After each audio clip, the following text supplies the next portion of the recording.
नमस्कार दोस्तों, स्वागत है आपका ISBCS एकेडमी में। और आज हम लेके आए हैं GS पॉइंटर 2024 के इतिहास का पार्ट, प्राचीन भारत के इतिहास के पार्ट को स्टार्ट करेंगे। और यह जो पार्ट है, यह जो भाग है, यह इम्पॉर्टेंट है आपके UP PCS 2024 का जो एग्ज़ाम अभी पोस्टपोन हो गया है उसके लिए, RO ARO के लिए और समस्त वनडे एग्ज़ाम के लिए। तो चलिए स्टार्ट करते हैं।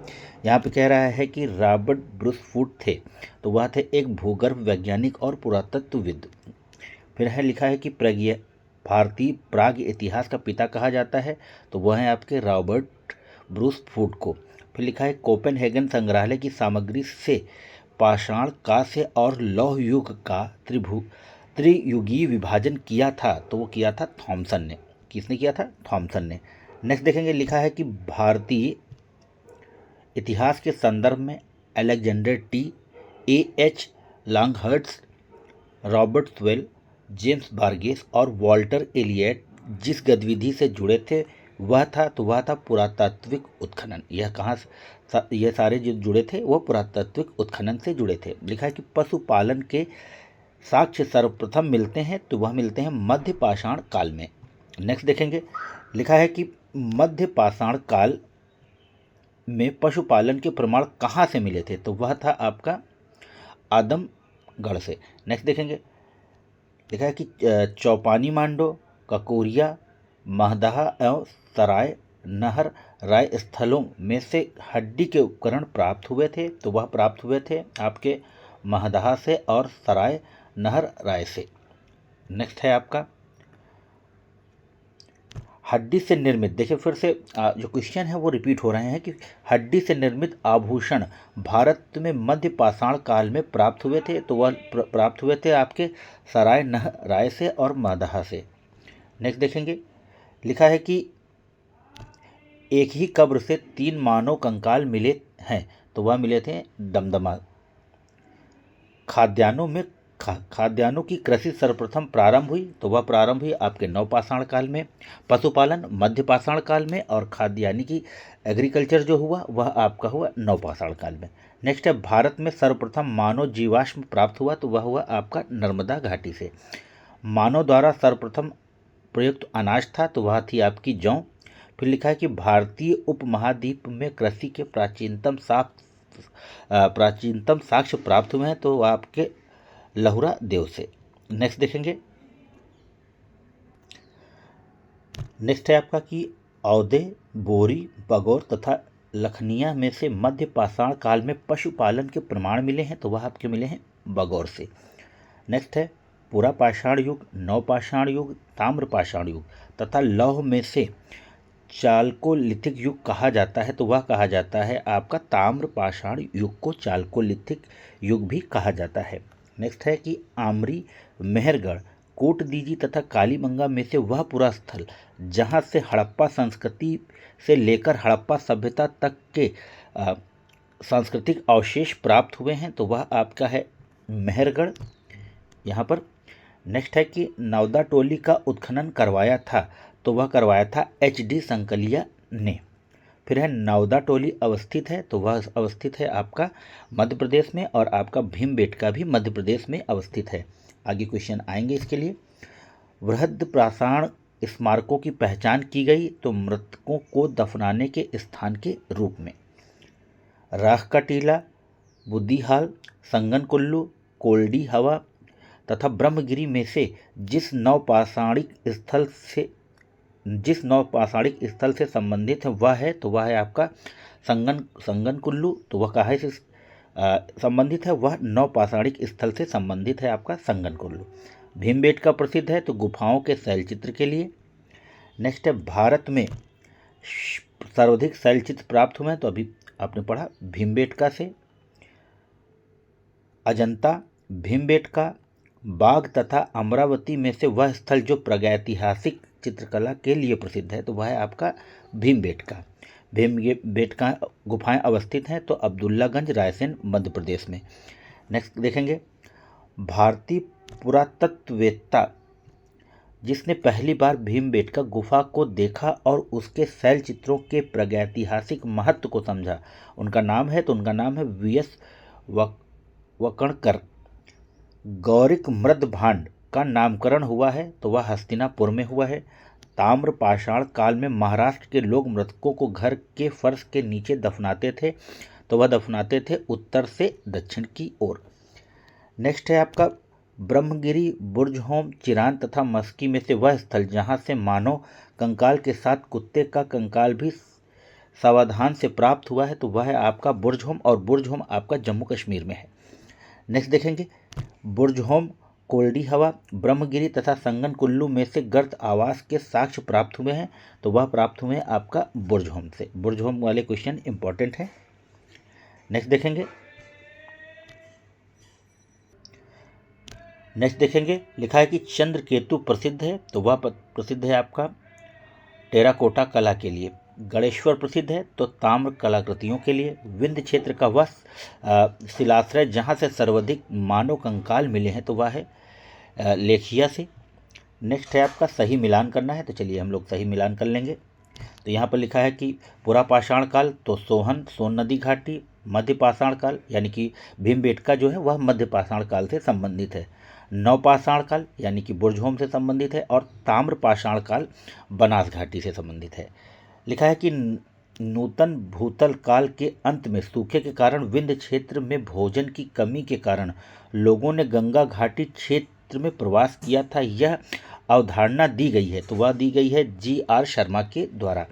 भारतीय पुरातत्व सर्वेक्षण संस्कृति, पर्यटन, विज्ञान और प्रौद्योगिकी तथा मानव संसाधन विकास विभागों तथा मंत्रालयों में से संलग्न कार्यालय है तो वह है आपका संस्कृति मंत्रालय आपका। नेक्स्ट देखेंगे लिखा है कि भारतीय पुरातत्व का जनक कहा जाता है तो आप जानते हैं कि अलेक्जेंडर कनिंघम को भारतीय पुरातत्व का जनक कहा जाता है। लिखा है कि भारतीय पुरातत्व सर्वेक्षण के प्रथम महानिदेशक थे तो वह थे आपके जॉन मार्शल। लिखा है कि राष्ट्रीय मानव संग्रहालय स्थित है तो वह स्थित है आपका भोपाल में। नेक्स्ट देखेंगे, नेक्स्ट पार्ट है आपका सैंधो सभ्यता एवं संस्कृति। तो यहाँ पर पहला जो क्वेश्चन है वो लिखा है कि मानव समाज विलक्षण है क्योंकि वह मुख्यतः आश्रित होता है तो वह आश्रित होता है अर्थव्यवस्था पर। हड़प्पा संबद्ध है तो सिंधु घाटी सभ्यता से। सिंधु सभ्यता संबंधित है तो आद्य ऐतिहासिक युग से सिंधु घाटी सभ्यता संबंधित है। सिंधु घाटी सभ्यता और माफ़ कीजिएगा सिंधु घाटी सभ्यता गैर आर्य थी क्योंकि वह नगरीय सभ्यता थी और जो आपका आर्य थे वह कृषि पर निर्भर थे या गांव में निवास करते थे। नेक्स्ट है आपका सिंधु घाटी सभ्यता को आर्यों से पूर्व रखे जाने का महत्वपूर्ण कारक है तो वह है आपका मृदभांड। सिंधु घाटी संस्कृति वैदिक सभ्यता से भिन्न थी क्योंकि इनके पास विकसित शहरी जीवन की सुविधाएं थीं। इनके पास चित्रलेखी लिपि थी। इसके पास लोहे और रक्षा शस्त्रों के ज्ञान का अभाव था। नेक्स्ट देखेंगे हड़प्पा संस्कृति की जानकारी का प्रमुख स्रोत है तो वह है आपका पुरातात्विक खुदाई। हड़प्पा सभ्यता की उत्पत्ति के संदर्भ में सही सुमेल, तो यहाँ पर सभी सही सुमेल है, बस हम लोग इसको देख लेंगे। तो E.J.H. मैके सुमेर से लोगों का पलायन, मतलब इनके द्वारा ये प्रतिपादित किया कि सुमेर से लोगों का पलायन कर दिया गया था। मार्टिमर व्हीलर पश्चिम एशिया से सभ्यता के विचार का प्रवासन। अमलानंद घोष हड़प्पा सभ्यता का उद्भव पूर्व हड़प्पा सभ्यता की परिपक्वता के परिणाम स्वरूप हुआ। नेक्स्ट देखेंगे लिखा है कि भारत में चांदी की उपलब्धता के प्राचीनतम साक्ष्य मिलते हैं तो वह मिलते हैं हड़प्पा संस्कृति में। हड़प्पा में मिट्टी के बर्तनों पर सामान्यतः उपयोग हुआ है तो वह हुआ है आपके लाल रंग का। लिखा है कि मूर्ति पूजा का प्रारंभ माना जाता है तो पूर्व आर्यन सभ्यता से। गाय, हाथी, गैंडा, बाघ पशुओं में से वह जिसका हड़प्पा संस्कृति में पाई गई मोहरों और टेराकोटा कलाकृतियों में निरूपण नहीं हुआ था तो वह है आपका गाय का। गाय का निरूपण इन चीज़ों पर नहीं हुआ है। नेक्स्ट देखेंगे चन्हूदड़ो, कोटदीजी, सहगौरा तथा देसलपुर में से हड़प्पाई स्थल नहीं है तो वह है आपका सहगौरा। नेक्स्ट देखेंगे लिखा है कि प्राचीन स्थल और पुरातात्विक खोज, तो लिखा है लोथल। गोदीबाड़ा कहाँ से प्राप्त हुआ है, वह लोथल से प्राप्त हुआ है। कालीबंगा से जुता हुआ खेत प्राप्त हुआ है। धौलावीरा से हड़प्पन लिपि के बड़े आकार के 10 चिन्हों वाला विशाल शिलालेख प्राप्त हुआ है। बनावली से प्राप्त हुआ पक्की ईंटों की बनी हुई काल की प्रकृति। हड़प्पा से प्राप्त हुआ है समाधान R37। आगे है मोहनजोदड़ो से प्राप्त हुआ है नर्तकी की मूर्ति। नेक्स्ट है आपका स्थल और नदी। तो हड़प्पा स्थित है आपके रावी नदी के किनारे, हस्तिनापुर गंगा के किनारे, नागार्जुन कोंडा कृष्णा नदी के किनारे, पैठन गोदावरी के किनारे, कालीबंगा घग्घर लोथल भोगवा नदी के किनारे, और आपका रोपड़ जो है वह आपके सतलज के किनारे। नेक्स्ट देखेंगे सैंधव सभ्यता का महान स्नानागार प्राप्त हुआ है, तो वह प्राप्त हुआ है आपका मोहनजोदड़ो से। फिर देखिए आलमगीर जो आपका उत्तर प्रदेश में है, लोथल आपका गुजरात में है, कालीबंगा आपका राजस्थान में है, रोपड़ आपका पंजाब में है, बनवाली आपका हरियाणा में है, दैमाबाद आपका महाराष्ट्र में है, राखलगढ़ी हरियाणा में है, हुलास है आपका उत्तर प्रदेश में, मांडा आपका जम्मू कश्मीर में है, और बालू आपका हरियाणा में, और पडारी आपका गुजरात में। यह सभी इंपॉर्टेंट है, आप कैसे भी करके आप मैप से या निमोनिक्स बना के इनको याद कर सकते हैं। हड़प्पा का उत्खनन दयाराम साहनी ने कराया। Hastinapur B B Lal, Takshashila John Marshall, Kaushambi NG Majumdar, Lothal SR Rao, Surkotada JP Joshi, Dholavira JP Joshi और SR बिष्ट ने। नेक्स्ट देखेंगे हड़प्पा संस्कृति के सिंधु में अवस्थित स्थल, तो वह है आपका मोहनजोदड़ो, चन्हूदड़ो, जोडेरजोदड़ो, अमारी कोट दीजी एवं अली मुराद। नेक्स्ट है आपका चन्हूदड़ो के उत्खनन का निर्देशन किया था तो JH मैके ने किया था। कालीबंगा, हड़प्पा, लोथल एवं आलमगीरपुर में से सिंधु घाटी सभ्यता का वह स्थान जो पाकिस्तान में है, तो हड़प्पा इस समय आपके पाकिस्तान में है। नेक्स्ट है आपके कि रंगपुर जहां हड़प्पा की समकालीन सभ्यता थी स्थित है, तो वह स्थित है आपके सौराष्ट्र गुजरात में। हल्का टेराकोटा प्राप्त हुआ है तो हड़प्पा कालीन स्थल बनवाली तथा कालीबंगन से। दधेरी एक परवर्ती हड़प्पी पुरास्थल है, तो वह पंजाब का। हड़प्पा, मोहनजोदड़ो एवं लोथल में से सिंधु सभ्यता का वह स्थान जो भारत में स्थित है, तो वह है आपका लोथल गुजरात में यहाँ पर। फिर वह हड़प्पी नगर जिसका प्रतिनिधित्व लोथल का पुरातत्व स्थल करता है स्थित है, तो वह भोगवा नदी पर। सिंधु घाटी सभ्यता का पत्तन नगर था तो लोथल था। कालीबंगा, रोपड़, पाटलिपुत्र तथा लोथल में से वह जो सिंधु घाटी की सभ्यता से संबंधित नहीं है, तो वह है आपका पाटलिपुत्र। भारत का सबसे बड़ा हड़प्पन पुरास्थल है, तो वह है राखी गढ़ी। नेक्स्ट है आपका सिंधु घाटी सभ्यता जिन नदियों के तट पर बसी थी वह थी सिंधु, झेलम और चेनाब। संपूर्ण सिंधु घाटी सभ्यता का सबसे बड़ा पुरास्थल है, तो वह है राखिलगढ़ी। सिंधु घाटी के लोग विश्वास करते थे, तो वह मातृशक्ति पर। नेक्स्ट है आपका सिंधु घाटी के लोग पूजा करते थे, तो मातृ देवी की, पशुपति की, लिंग एवं योनि की, पशुओं की, नागों और वृक्षों की। मोहनजोदड़ो एवं हड़प्पा की पुरातात्विक खुदाई के प्रभारी थे, तो सर जॉन मार्शल थे। सुरकोटद्रा नामक हड़प्पा संस्कृति के स्थल की खोज की गई, तो जगपति जोशी के द्वारा। यहाँ पर यह है जगपति जोशी। सिंधु घाटी सभ्यता को खोज निकालने में जिन दो भारतीयों का नाम जुड़ा है वे है तो राखलदास बनर्जी, मोहनजोदड़ो की इन्होंने खोज की, और फिर दयाराम साहनी हड़प्पा की खोज की इन्होंने। आगे चलेंगे दोस्तों, और जब आप इस वीडियो को देखते हैं तो इसकी स्पीड को बढ़ा के देखें जिससे कि आपकी समय की बचत होने पाए। नेक्स्ट है सिंधु सभ्यता के बारे में सत्य कथन। तो सत्य कथन यह है कि नगरों में नालियों की सुदृढ़ व्यवस्था थी, व्यापार एवं वाणिज्य उन्नत दशा में था, मातृ देवी की उपासना की जाती थी। तो यह सारे कथन आपके सही हैं। सिंधु घाटी सभ्यता जानी जाती थी तो अपने नगर नियोजन के लिए, मोहनजोदड़ो और हड़प्पा के लिए अपने कृषि संबंधी कार्य के लिए एवं अपने उद्योगों के लिए। नेक्स्ट देखेंगे आपका लिखा है कि हड़प्पा का उत्खनन कराने वाला प्रथम पुरातत्वविद जो इसके महत्व को नहीं समझ पाया, तो वह था आपका A Cunningham, RD Banerjee, KN Dikshit, MS Vats और VA स्मिथ में से वह जो हड़प्पा और मोहनजोदड़ो के उत्खनन से संबंधित नहीं थे, तो वे VA स्मिथ हड़प्पा से और उनके उसके उत्खनन से संबंधित नहीं थे। सही कालक्रम है तो नगर संस्कृति, लोहे का हल, आहत मुद्रा यानी जिसको पंच मार्क मुद्रा कहते हैं, चांदी के सिक्के और सोने के सिक्के, इनका यह कालक्रम है। लिखा हुआ है कि सर्वप्रथम मानव ने जिस धातु का उपयोग किया था वह थी आपका तांबा। इसको हम लोग CBI से पढ़ते हैं, तो यहाँ पर होगा कॉपर, ब्रॉन्ज और फिर आयरन। CBI सबसे पहले कॉपर का इस्तेमाल हुआ, उसके बाद फिर ब्रॉन्ज का, उसके बाद फिर आयरन का। लोहे का जो जानकारी है या जो लोहे का इस्तेमाल है वह सबसे बाद में हुआ है। नेक्स्ट देखेंगे, हाथी दांत का पैमाना हड़प्पी संदर्भ में मिला है, तो वह मिला है आपका लोथल से। हड़प्पा कालीन स्थलों में अभी तक जिस धातु की प्राप्ति नहीं हुई है वह है आपका लोहा। आलमगीरपुर, लोथल, मोहनजोदड़ो तथा बनवाली में से वह स्थल जो घग्गर और उसकी सहायक नदियों की घाटी में स्थित है, तो वह है आपका बनावली। देखिए सही कथन पूछ रहा है, तो हम देखते हैं।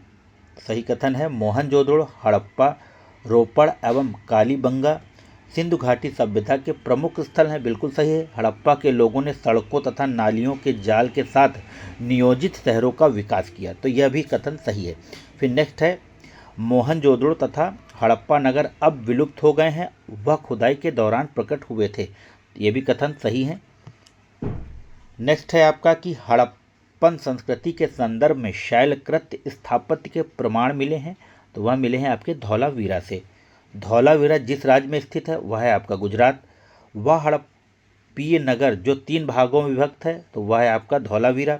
वह प्राचीन नगर जो अपने उन्नत जल संचयन और प्रबंधन प्रणाली के लिए प्रसिद्ध है, जहां बांधों की श्रृंखला का निर्माण किया गया था और संबद्ध जलाशयों में नहरों के माध्यम से जल को प्रवाहित किया जाता था, तो आपका वह है धौलावीरा। एक उन्नत जल प्रबंधन व्यवस्था का साक्ष्य प्राप्त हुआ है, तो वह धौलावीरा से। कुंतासी, धौलावीरा, लोथल एवं कालीबंगा में से वह स्थल जहाँ से द्विशव संस्कार डबल बरियल का प्रमाण मिलता है, तो लोथल एवं कालीबंगा से मिलता है। नेक्स्ट जाएंगे, यहाँ पर कह रहा है कि हड़प्पन स्थल सनौली के अभी हाल में उत्खननों से प्राप्त हुए हैं, तो मानव समाधान। हड़प्पा सभ्यता का स्थल मांडी अवस्थित है उत्तर प्रदेश में। वस्त्रों के लिए कपास की खेती का आरंभ सबसे पहले किया गया भारत में।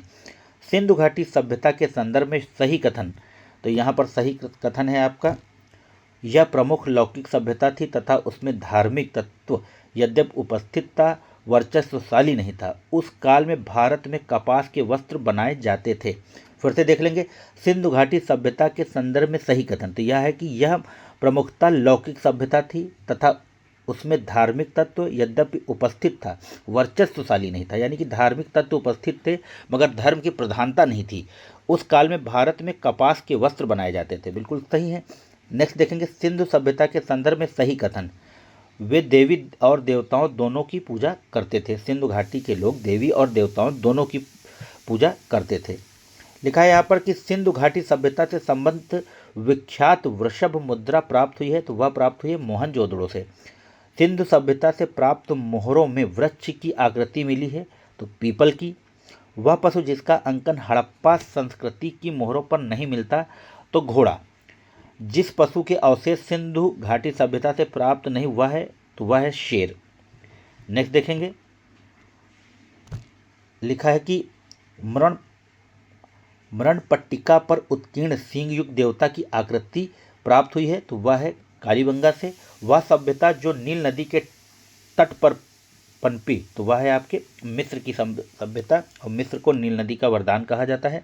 माया, एजटेक, मुइस्का, इका सभ्यता का उत्तर से दक्षिण सही क्रम, तो उसका हो जाएगा एजटेक, माया और मुइस्का और इका, ये उत्तर से दक्षिण इस तरह से। लेखन कला की उचित प्रणाली विकसित करने वाली सर्वप्रथम प्राचीन सभ्यता थी, तो वह थी आपकी सुमेरिया। तो दोस्तों यह था आपके प्राचीन भारत के इतिहास का एक पार्ट। आप कल हम लोग वैदिक सभ्यता और हो सकता है इससे आगे का करेंगे, और हो सकता है कल हम प्राचीन भारत के जितने भी क्वेश्चन आए हुए हैं प्रीवियस ईयर में हम पॉइंटर से ख़त्म कर देंगे। तो आशा है कि यह वीडियो आपको पसंद आएगा। चैनल को लाइक कीजिए, शेयर कीजिए, सब्सक्राइब कीजिए और खूब मन लगा के पढ़ते रहिए। धन्यवाद। जय हिंद, जय भारत, नमस्कार।